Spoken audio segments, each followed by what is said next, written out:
On vous parle d'une initiative lancée par Karine Lemarchand, l'animatrice de L'amour est dans le pré, qui pourrait changer la donne pour les agriculteurs français. Mais attention, tout ne se passe pas comme prévu. Il y a un rebondissement de dernière minute avec Leclerc.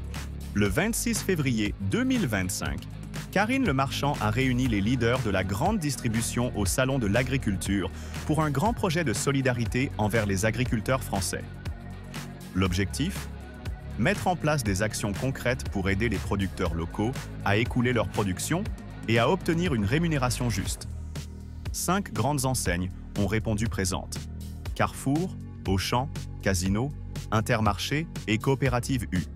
Ces enseignes se sont engagées à soutenir les producteurs, notamment ceux en difficulté, en leur permettant de vendre leurs produits à des prix non négociés. Une belle initiative, n'est-ce pas? Mais voilà, tout ne s'est pas passé comme prévu. Il y a eu un gros coup de froid avec l'absence de Michel-Édouard Leclerc, le patron du plus grand groupe de distribution en France. Bien qu'il ait été annoncé comme participant, Leclerc a brillé par son absence. Karine Lemarchand, qui attendait son soutien, a exprimé sa déception. Mais les autres distributeurs n'ont pas complètement fermé la porte. Ils espèrent toujours qu'il rejoindra l'initiative.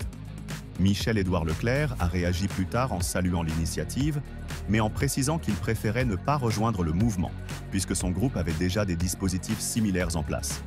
Un retournement intéressant, non? Mais voilà où ça devient encore plus intéressant.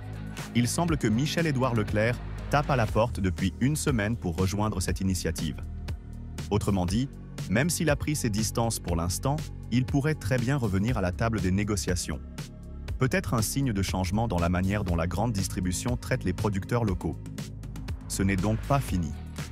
L'initiative de Karine Lemarchand pourrait encore avoir un énorme impact, surtout si Leclerc finit par se joindre aux autres grands noms de la distribution. Mais pour l'instant, l'attente continue.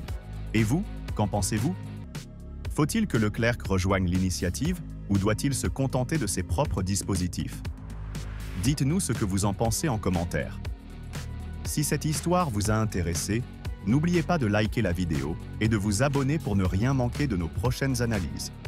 À bientôt pour de nouvelles histoires qui font la différence.